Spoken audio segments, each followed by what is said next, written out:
Have you ever felt like people only show up when they need something from you? Have you ever sacrificed your plans, your rest, your sleep, or your peace just to help someone who disappears the moment they're done? If that sounds familiar, this story is for you because sometimes life teaches its hardest lessons through the people we care about most. In a quiet little town, surrounded by wide green fields and rows of aging houses, lived a man named Daniel. Everyone knew him. When a bicycle chain snapped, they called Daniel.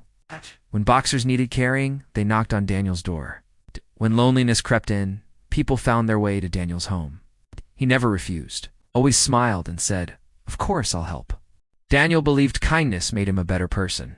The town praised him for it. But slowly, without him noticing, his life stopped belonging to him. His garden stayed unfinished. His windows cracked. His roof begged for repair. His own problems piled up quietly while he ran through the town fixing everyone else's. Each night, he returned home exhausted, dirt on his hands and weariness in his bones.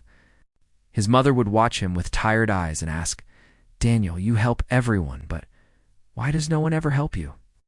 Daniel would smile softly and reply, "It's okay, Mom. One day they'll remember my kindness." But that day never came. One evening, the sky darkened and strong winds swept through the town. People rushed outside to protect their belongings before the storm arrived.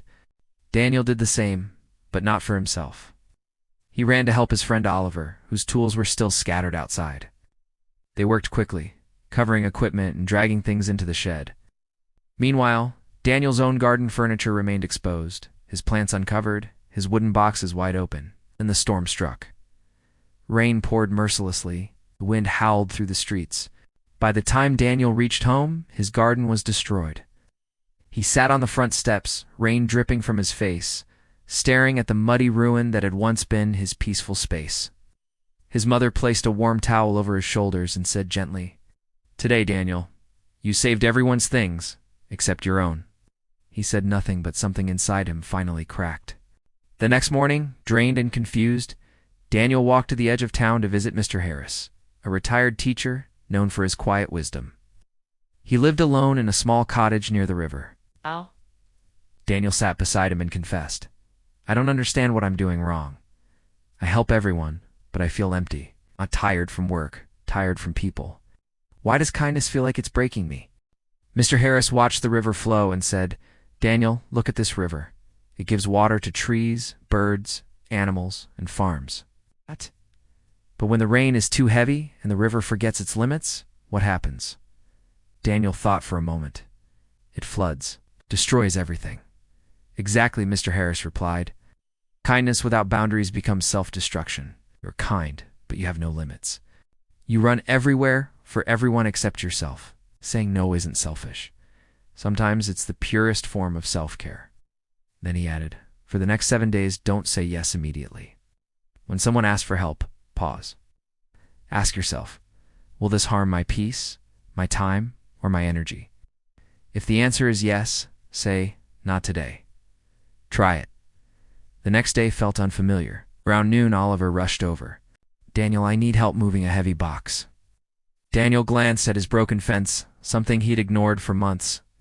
His heart wanted to say yes, but he remembered the river. He took a breath and said, "I'm sorry, Oliver. Today I need to fix my fence. I can help later, but not today." Oliver stared, stunned. "You're saying no?" Daniel nodded. Oliver walked away, clearly upset. Daniel felt a flicker of guilt, but he stayed focused. By evening, the fence finally stood strong.